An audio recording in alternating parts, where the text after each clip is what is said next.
नमस्कार मित्रों, मेरा संक्षिप्त परिचय देता हूँ। Rahul Chimanbhai Mehta, right to recall group, और मैं भारत में गैजेट नोटिफिकेशन में राइट टू रिकॉल के कानून छपवाने के लिए, गैजेट में right to recall supreme court जज, राइट टू रिकॉल पीएम, ये सारे कानून छपवाने चाहिए, उसके लिए पिछले 13 सालों से मैं प्रचार प्रयत्न कर रहा हूँ। आज का वीडियो है सुप्रीम कोर्ट का जो जजमेंट आया रामलीला मैदान के संदर्भ में। 4 जून की रात को मनमोहन सिंह ने जो 5000 पुलिस भेज के पिटाई करवाई थी, मंडप जला दिए थे मनमोहन सिंह और राजमाता ने, उसके संदर्भ में जो सुप्रीम कोर्ट का जजमेंट आया उसके ऊपर ये वीडियो है। अब जजमेंट में सुप्रीम कोर्ट के जज ने पुलिस की गलती निकाली, तो वो तो उनके पास कोई ऑप्शन नहीं था। पुलिस की तो गलती, पुलिस की यानी जो पुलिस की गलती थी वो तो साफ साफ दिख रहा था कि 25,000 लोग मंडप में सो रहे हैं, उनके पास कोई हथियार नहीं है। आसपास के किसी आदमी ने कंप्लेंट नहीं की कि यहाँ पे तोड़फोड़ हो रही है या आवाज हो रही है। उनके पास कोई हथियार नहीं थे, कोई बंदूक नहीं थी, दारू मतलब कोई तोपखाना नहीं था, उनके पास कोई तीर भाले नहीं थे, नेल कटर भी नहीं था। तो 25,000 लोग निहत्थे लोग सो रहे थे और उनपे मनमोहन सिंह और सोनिया गांधी ने, राजमाता ने आदेश दिया कि सबको रामलीला मैदान से खदेड़ो और पंडाल में आग लगा दो। तो जाहिर है पुलिस को तो डांटना ही था, तो डांट दिया। पर एक अजीब सा विचित्र सा जजमेंट देखा कि उन्होंने स्वामी रामदेव जी की गलती निकाली। अब इसमें मैं स्पष्ट कर दूंगा कि मैं स्वामी रामदेव जी का समर्थक हूँ। दीक्षित जी का मैं 1996 से समर्थक रह चुका हूँ। आज़ादी बचाओ आंदोलन के पैम्पलेट मैंने 1993 में उनके पैम्पलेट पढ़े थे, तब से मैं उनके पैम्पलेट बांटता था, आज भी बांटता हूँ। और मैं भारत स्वाभिमान ट्रस्ट का मेंबर भी हूँ। तो ऐसा नहीं है कि मैं मेंबर हूँ इसलिए मैं स्वामी जी का समर्थन करता हूँ, मैं स्वामी जी का समर्थन करता हूँ इसलिए मैं मेंबर बना हूँ। और ये जो जजमेंट है वो एकदम वाहियात है कि उसमें जजमेंट में स्वामी जी का दोष निकाला कि आपका भी दोष है और आप मुआवजा दो। तो मुआवजा तो स्वामी जी ने दे देंगे, और वो तो वैसे भी दिया है। राजपाला जी को हॉस्पिटल में एडमिट किया था और उसका जो पूरा मेडिकल बिल है वो भारत स्वाभिमान ट्रस्ट ने बिल दिया था, और उसमें कोई उन्होंने ऐसा भी नहीं दिखाया कि हम कोई बहुत बड़ा उपकार कर रहे हैं। और यदि सुप्रीम कोर्ट का आदेश है कि 1-2 लाख स्वामी जी को, राजपाला के और उनके परिवार को देना पड़ेगा, तो वो भी कोई सवाल वो पैसे का नहीं है। सवाल यह है कि सुप्रीम कोर्ट के जज ने ये कहा कि स्वामी जी की गलती है, तो सरासर झूठ है। झूठ किस लिए है कि मेरे कुछ दोस्त उस समय मंच पे थे, मैं तो दिल्ली नहीं गया था, मेरे दोस्त दिल्ली गए थे और उनमें से कुछ मंच पे थे और उन्होंने मुझे बताया कि एग्जैक्टली पूरी घटना क्या हुई। कि एक तो रात को 2 बजे पुलिस आई, जो कि कोई जरूरत नहीं थी। यदि वो सुबह 7 बजे 8 बजे पुलिस आती या तो कोर्ट का ऑर्डर लेके आती कि भाई आपको मैदान खाली करना है या अनशन बंद करना है। कोर्ट इस तरह का ऑर्डर दे भी नहीं सकती क्योंकि वहां कोई अनिच्छनीय घटना हुई नहीं थी। तो रात को 2 बजे पुलिस आई। उसके बाद स्वामी जी ने कहा कि मैं आपके साथ चलने को तैयार हूं। जो शर्त रखी वो कोई बहुत बड़ी शर्त भी नहीं थी। ये कहा कि मैं अपने व्हीकल में आऊंगा, मेरे आदमी कुछ साथ होंगे और मीडिया साथ होगी। स्वामी रामदेव जी ने इस बात पे भार दिया कि मैं पुलिस के साथ आऊंगा, मीडिया साथ होगी, और सीधा हम हाईकोर्ट के जज के वहां जाएंगे और हाईकोर्ट का जज जो फैसला देगा कि अनशन चालू रखना चाहिए, बंद रखना चाहिए, बंद करना चाहिए, जो भी हाईकोर्ट के जज का फैसला होगा वो फैसला मान लेंगे। लेकिन जो मंच पे जो वरिष्ठ पुलिस अधिकारी आए थे उन्होंने कहा कि नहीं, हाईकोर्ट के जज के वहां नहीं जाना, हमको ऑर्डर है कि आपको अकेले ले जाना है, मतलब कोई आदमी साथ नहीं आएगा और मीडिया का भी कोई आदमी साथ नहीं आएगा। यानी पुलिस ने ये डिमांड रखी कि स्वामी जी को वो अकेले साथ ले जाएंगे और मीडिया साथ नहीं आएगी, और सीधा उनको हाईकोर्ट के जज के वहां नहीं, कहाँ ले जाएंगे वो भी नहीं बताएगा कि भाई ले जाओगे कहाँ ले जाओगे। तो जो मांग रखी कि रात को कि यहाँ से सीधा हाईकोर्ट के जज के वहां जाना चाहिए, वो फेयर मांग है। या तो हाईकोर्ट के जज जो भी डिसीजन देंगे, या तो उनको बोलना पड़ता कि अनशन चालू रखने दिया जाए, या तो हाईकोर्ट के जज एक्सपोज हो जाते। तो जो भी होता, लेकिन पुलिस को मनमोहन सिंह का और सोनिया गांधी का ऑर्डर था कि कोई हाईकोर्ट के जज के वहां नहीं जाना है, सीधा उनको पकड़ के दिल्ली के बाहर भेजो। और मंडप को आग लगाने का आदेश था। मंडप को आग लगाने का आदेश क्यों दिया गया था कि स्वामी जी के समर्थकों ने ये प्लान बनाया था कि स्वामी जी का यदि अरेस्ट हो जाता है तो मंच पे वो स्वामी जी का कटआउट रखेंगे और उनके समर्थक आंदोलन को चालू रखेंगे। वो मंच के पास और मंडप के पास, मंडप के अंदर आंदोलन रख के बैठ के आंदोलन चालू रखेंगे। और 4 जून को कुछ 1 लाख लोग आए थे और जिस तरह से ट्रेन में बुकिंग हो रहा था, बस का बुकिंग हुआ था, साफ दिख रहा था कि 3-4 दिन के अंदर 5 लाख लोग और आ जाते। इसलिए मनमोहन सिंह और सोनिया गांधी ने ये डिसाइड किया कि पंडाल को आग लगा दो ताकि वहां पे पूरा आंदोलन खत्म हो जाए। तो ये सारी चीजें कि भाई पुलिस रात को 2 बजे आती है, मारपिटाई करती है, इतनी साधारण सी कोई डिमांड रखता है कि मैं अपने व्हीकल में, पुलिस के व्हीकल चारों ओर से घेरे रखेंगे, तो ऐसा नहीं है कि वो व्हीकल कहीं भाग जाएगा और भागने में मिलेगा क्या भागने से। यही डिमांड थी कि हाईकोर्ट के जज के वहां जाया जाए और हाईकोर्ट का जज यदि फैसला देता है कि अनशन बंद करो तो देखा जाएगा। तो और इस डिमांड को नहीं माना और जब रखा कि नहीं स्वामी जी अकेले पुलिस के साथ जाएंगे, तब वहां पे समर्थकों ने विरोध किया, क्योंकि भय, एक स्वाभाविक भय आ गया कि जो आदमी बोल रहा है कि नहीं आपके साथ मीडिया नहीं आएगी, यदि कोई पुलिस अधिकारी कहता है कि हम इस आदमी को अरेस्ट करेंगे और साथ में मीडिया नहीं आएगी, तो उसके मोटिव पे कोई भी समर्थक को शंका जाएगी और उसमें भगदड़ शुरू हो गई। तो टीयर गैस फेंकने की कोई जरूरत नहीं थी, क्योंकि वहां पे जो क्राउड में किसी ने पत्थर नहीं फेंका, किसी ने लाठी नहीं उठाई, किसी ने मारपिटाई नहीं की क्राउड में, यानी क्राउड के ऊपर टीयर गैस फेंकने की जरूरत नहीं थी।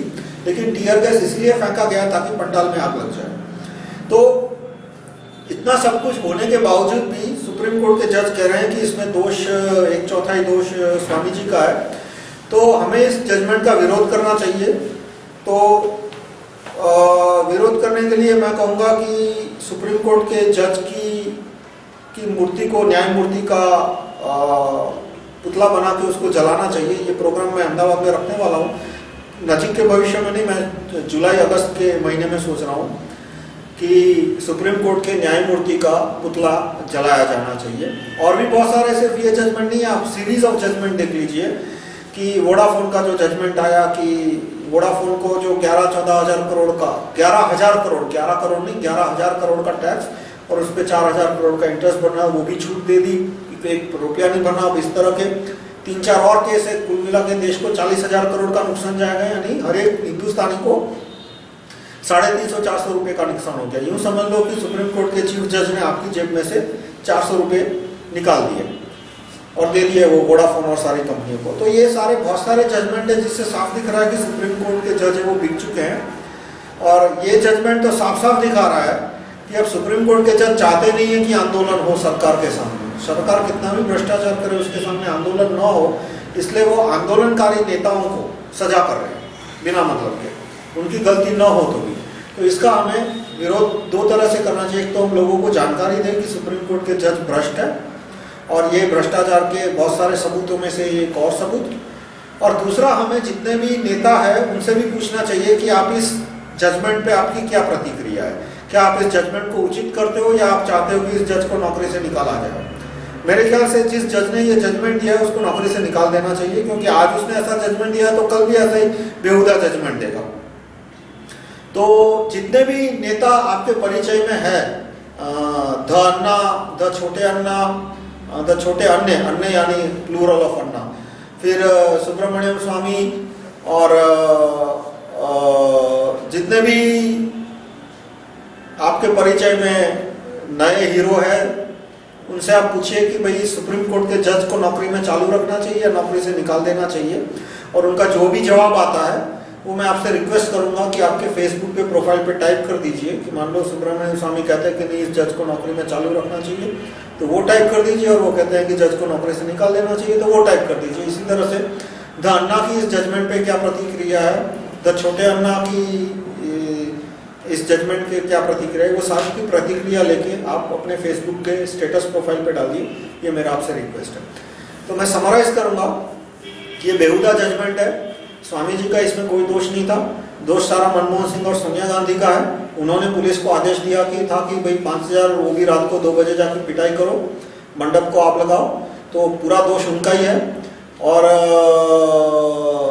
जब ये इस तरह की डिमांड पुलिस रखती है कि आप साथ अकेले आओगे, आपको हम ले जाएंगे, कहाँ ले जाएंगे बताएंगे नहीं, आपके साथ आपके समर्थक नहीं आ सकते, मीडिया नहीं आ सकती, तो कोई भी तो नेता के समर्थक है वो घबरा जाएंगे कि भाई आपके मोटिव क्या है। और एंड में ये जो पूरा घमासान हुआ उससे हमें क्या सीखने मिलता है कि आप यदि लोकपाल जैसे जन लोकपाल का कानून, जो कि मल्टीनेशनल कंपनियों को प्रिय है, उन्हें चाहिए जन लोकपाल का कानून, क्योंकि फिलहाल मल्टीनेशनल कंपनियों को 11,000 लोगों को रिश्वत देनी पड़ रही है। जन लोकपाल सिस्टम आता है तो उन्हें सिर्फ 11 लोगों को रिश्वत देनी पड़ेगी। 11 जन लोकपाल है, उसको रिश्वत दे देंगे, या तो उनके रिश्तेदारों को लॉयर या एग्जीक्यूटिव या कंसल्टेंट की पोजीशन दे देंगे और उनके द्वारा वो संतरी से मंत्री, पूरे देश के 11,000 संतरी से मंत्री जितने अधिकारी है सब पे वो लोग दाग जमाएंगे। तो यदि आप ऐसे जन लोकपाल, जो कि मल्टीनेशनल कंपनियों को प्रिय है, ऐसे कानून पे आंदोलन करोगे, अनशन करोगे, तो आपको वाहवाही मिलेगी, अनशन सफल हो जाएगा, मीडिया उसको पूरा 24 घंटे का फेवरेबल कवरेज देगी। और यदि आप ब्रिंग ब्लैक मनी बैक, यानी काले धन को वापस लाओ, या तो जो स्वामी जी की डिमांड थी कि मॉरिशस रूट खत्म होने का ऑर्डिनेंस निकलना चाहिए, मॉरिशस रूट बंद करना हो तो आधे घंटे का काम है। सिर्फ एक गैजेट नोटिफिकेशन निकालने की जरूरत है कि जितनी कंपनियां हैं भारत में जिन्होंने पैसा इन्वेस्ट किया है, वो बताया कि वो पैसा किसका है। और यदि जब तक वो बताती नहीं है कि पैसा किसका है, तब तक पैसा जब्त नहीं होगा, फ्रीज होगा। यानी कि वो पैसा जब्त नहीं होगा, फ्रीज हो जाएगा। मालिक का नाम बताओ, मालिक का नाम बताओ, पैसा ले जाओ। तो जो मॉरिशस बैंक से जो पैसा है, उसमें से वो मालिक का नाम क्या बताएंगे? उसमें चिदम्बरम का पैसा है, सोनिया गांधी का, रॉबर्ट वधेरा का, ये शरद पवार का, इन लोगों का पैसा है सारा। तो वो तो अपना नाम आके बताएंगे नहीं। और ये कंडीशन रख दो कि यदि 3 साल तक मालिक अपना नाम नहीं बताता, या तो 7 साल तक नहीं बताता, तो वो पैसा सरकार जब्त कर लेगी। वो आज भी कानून है। आज भी कहीं भी कोई प्रॉपर्टी यदि गवर्नमेंट को मिलती है और 7 साल गवर्नमेंट उसको नोटिस देती है कि भाई मालिक आके अपना नाम बताए कि भाई इसका मालिक कौन है, और 7 साल तक यदि मालिक नहीं आता, तो सरकार वो प्रॉपर्टी है वो सरकार की हो जाती है। तो इस तरह से मॉरिशस रूट बंद करने की जो स्वामी जी ने मांग रखी थी, वो आधे घंटे का काम था। और ऐसी चीज पे यदि आप अनशन करोगे तो एमएनसी पेड टीवी चैनल है, वो तो अनफेवरेबल कवरेज देगी ही देगी, लेकिन 5,000 पुलिस भेज के पंडाल को आग लगा दी जाएगी और मारपीटाई होगी, वो अलग से। तो इससे साबित होता है कि ये जो भूख हड़ताल है वो एक नाटक से सिवा कुछ नहीं है। आप चिल्लर मुद्दों पे भूख हड़ताल करिए, या तो ऐसे मुद्दों पे भूख हड़ताल कीजिए जो कि मल्टीनेशनल कंपनियों को प्रिय है, तो अनशन सफल हो जाएगा।